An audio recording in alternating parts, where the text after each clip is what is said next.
আমরা ফটোশপে একটি photo card তৈরি করব। এখান থেকে আমরা 1x1 সাইজ নিব পিক্সেলে। 1x1 সাইজ হচ্ছে ওয়েট 1080 এবং হাইট 1080।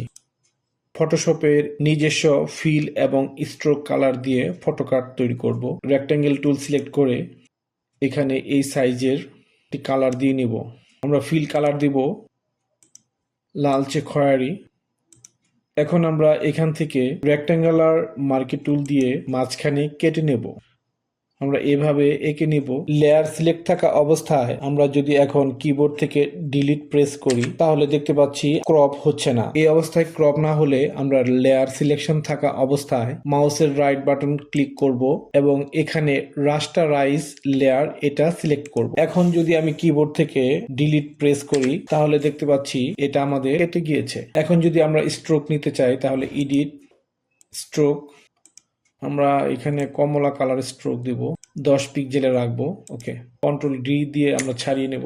নিচের চোখ যদি অফ করে দিই তাহলে আমাদের পিছনে ফাঁকা হয়ে যাবে। এটাকে আমরা সুন্দর করে লেখা লিখে সাজিয়ে নিতে পারবো। তবে এর আগে এখানে এটাকে আরেকটু স্টাইল করি এই উইন্ডোটাকে। তাহলে এখানে ডাবল ক্লিক করব।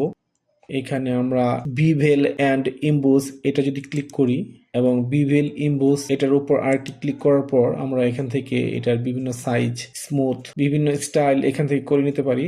আমাদের এটা সফটওয়্যার আমরা কমিয়ে বাড়িয়ে দেখে নিতে পারি, তারপর ডিপ কমিয়ে বাড়িয়ে দেখে নিতে পারি আমাদের যেটা ভালো লাগে। তারপর এখান থেকে অপাসিটি কমিয়ে বাড়িয়ে আমরা দেখে নিতে পারি। তো আমরা দেখতে পাচ্ছি আগেরটির চেয়ে এটা একটু 3D ভাব এসেছে। তো আমরা ইচ্ছা করলে এই স্টাইলেও এটাকে এভাবে ফটো কার্ড তৈরি করে নিতে পারি এবং এখানে চোখ, নিচেরটা চোখ অফ করে আমরা যদি এটাকে সেভ করি তাহলে একটি ফটো কার্ডের ফ্রেম তৈরি হয়ে যাবে। ফটো কার্ডের লেয়ারে ডাবল ক্লিক করে আমরা এখান থেকেও স্ট্রোক দিয়ে নিতে পারি। এখানে স্ট্রোক ক্লিক করার পর এখান থেকে স্ট্রোক দিলে বাইরে ভেতরে দুদিকে স্ট্রোক তৈরি হবে। আমরা এখান থেকে কালার চেঞ্জ করে নিতে পারবো। ফটোশপের নিজস্ব কালার দিয়ে আমরা এখানে স্টাইল করে এভাবে ফটো কার্ড ফ্রেম তৈরি করে নিতে পারি।